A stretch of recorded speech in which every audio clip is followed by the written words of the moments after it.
and Lackey had camped out in here. Jabba came in afterwards, and he was definitely uneasy about entering this room. There was definitely some bad blood, some unfinished business. Obviously, everyone knows about the Yankee and Red Sox rivalry, but specifically, there was obviously some bad blood over, guys on both teams getting thrown at. Jabba walks in, uneasily approaches Beckett, and they started getting into it a little bit about, who threw at who first, and Euclid said this, and A-Rod said this, and, Beckett's kind of teasing him, saying, like, how can you kill us for hitting Teixeira in the leg with a cutter when you threw at Euclid's head? So they got into it a little bit. There was obviously some scores to settle, but at the end of the day, they ended up shaking over it and enjoying some beverages together. But it was actually pretty interesting to watch. Yeah, I wasn't here. I regrettably worked.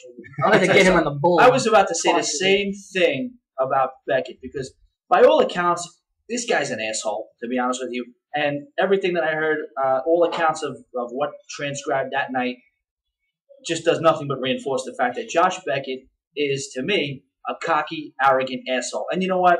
Who the hell am I? You sound like my father. Good for him. You know what? Good for him. You know what? If he's on top of the world, one of the best postseason pitchers in history of the game. I get he's rich, whatever. Be cocky, but to me, a great tooth necklace. Great tooth necklace. I'm on Josh Beckett though. He is one of the greatest postseason pitchers in the history of the game. But over the last 4 years, he has not come up big since the Red Sox won the last championship. Let's talk about our probably not the biggest collapse, not the single game worst, most disappointing situation. But let's talk about the most top to bottom, start of the season to finish of the season, most disappointing team in Major League Baseball. We have a very passionate Philadelphia Philly fan. I was here when he was here, and I immediately, when I kind of got the feel that they weren't going to win, instructed everybody to get all sharp objects away from Stu. I actually told him, you know what, go in the vault room, cool down a little bit, relax a little bit, because I know how he felt, and it's not a good feeling. And talk a little bit about your feelings, start to finish, about the Phillies. Well, and while I'll describe my feeling, while it wasn't quite on the same level as the '93 collapse when Mitch Williams threw that pitch to Joe Carter, it was close, and not because it was the 7th game of the World Series or 6th game of the World Series, just because of the expectations on paper at the beginning of the season. I think I even said to you, why are we even playing the season? Because on paper, the Phillies... This was a better team than the 93. On paper, look at that pitching staff, and it's unbeatable. And if you guys can just hit, if we can just hit a little bit, they were like a dream team. That's the football team. Yeah, when we get to that. But maybe second to the Yankees offensively, the Phillies had a great hitting lineup, and then pitching, no one's going to touch them. When you have Halladay, Cliff Lee, Roy Oswalt, Hamels, and then you have this guy Worley who comes in as your 5th starter, who goes 11-0 before you lose the game. You cannot get to the World Series. So expectations of it, but again, that's why you play the game. And in a 5-game division series, which I think we need to move to 7 games, but in a 5-game division series, if your bats go cold, which you can attest to with the Yankees, they go cold for a game. You have a chance to lose that series, and so it's just, it breaks my heart. It happened to us last year with San Francisco. Our bats went cold for a couple games, and we found ourselves on the short end of the stick there. But see, you're 100% right, Stu, about the pitching versus the hitting. But honestly, if you guys were built for anything, you were built to shut people down. Mm-hmm. Yep. Yes, you had a good team. I got to call you out a little bit on the offensive stuff. You guys weren't in the. Yankees are the Yankees. The Red Sox, too, had a great offensive lineup as well. I don't think that the Phillies were on par with the Red Sox team either. A couple other teams out there. I think the Phillies are good. The great pickup of Hunter Pence in the middle of the season. Huge. That was ridiculous. Let's just get into this. What I really, really want to talk about is there's something going on. When you perennially fail, and I'm going to tell you, the Yankee fans, we're not going to want to hear this, but we got to face the facts. Since 2000, we've won 1 World Series. And I said we should expect to win every year. We are in it every year. I don't know. I think basically 90% of the years we win the division. And we're not getting there. And my reasoning why is, and if I'm going to have to really be asked why, it's because you just have to look at the team. I'm going to go on a little bit for a second here. Think about the teams that we had. And I'm going to bulk that first generation together between 1995 and basically 2002. And that I put that as an error in Yankee history, because if you want to know why, it's because 2003 we started trying to keep the thing going with free agent signings. Yep. That's when we got Giambi. Then we got, guys like A-Rod. We got big bats like Sheffield. You're talking about head cases, guys. Think about the Yankees in those early years. What did you have? Right. You had homegrown talent. You're talking about your Jeters, Mariano, Jorge Posada, Bernie Williams, Andy Pettitte. All these guys, basically, a lot of them, maybe not Bernie. Bernie was a little older, but most of them played together through the minor leagues. Yeah. So now you start to care about each other. Then you start to care about winning. You start to care about the fans. That's what you're thinking about when you're in the batter's box. You're thinking about this crowd that's on their feet. You got this manager who's just a sweetheart of an old guy, Joe Torre. Everybody loved him. I mean, you're talking about just a different vibe, a different culture. A family, basically. And really what you had was a bunch of good players. You did not have the marquee superstar guy. You didn't have 3 or 4 of those guys laying around. Now think of what that enables you to do.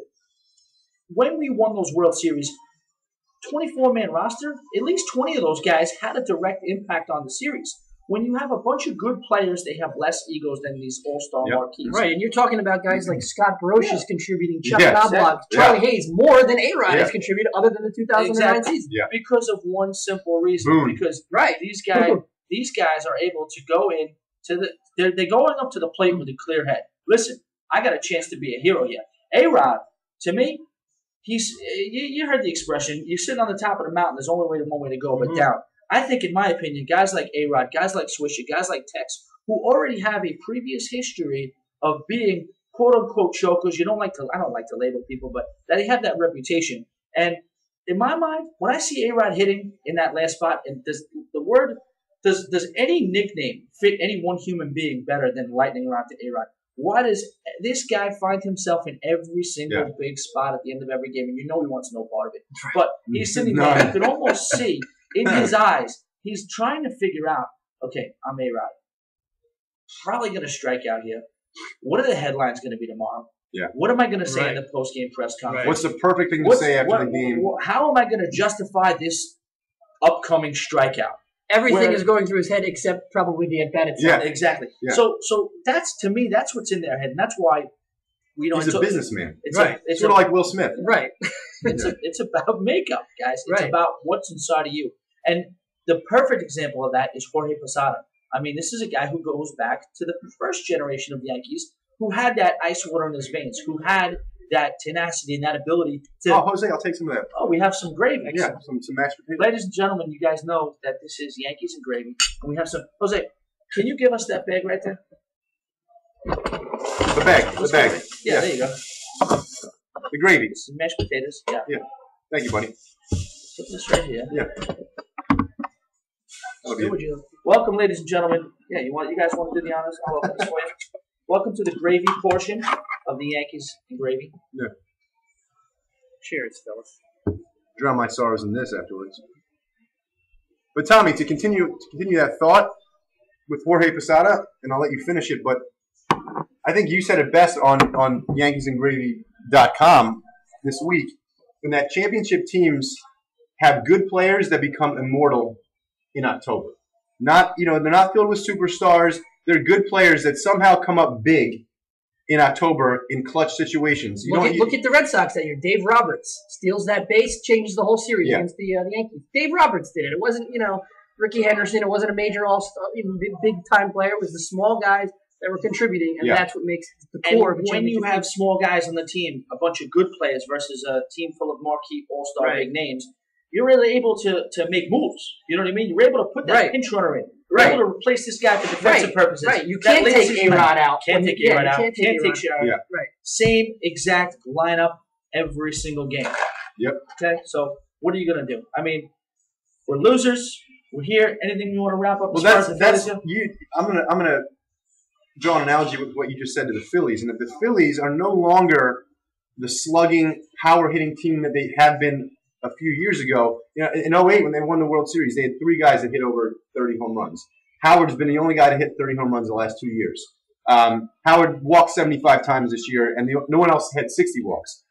They don't play small ball. They're not good situational hitters. They don't go deep in counts. They're not good with 2 strikes. And that's, I think Ruben Amaro and Charlie Emanuel mentioned that in their press conference earlier this week, that the whole philosophy of the offense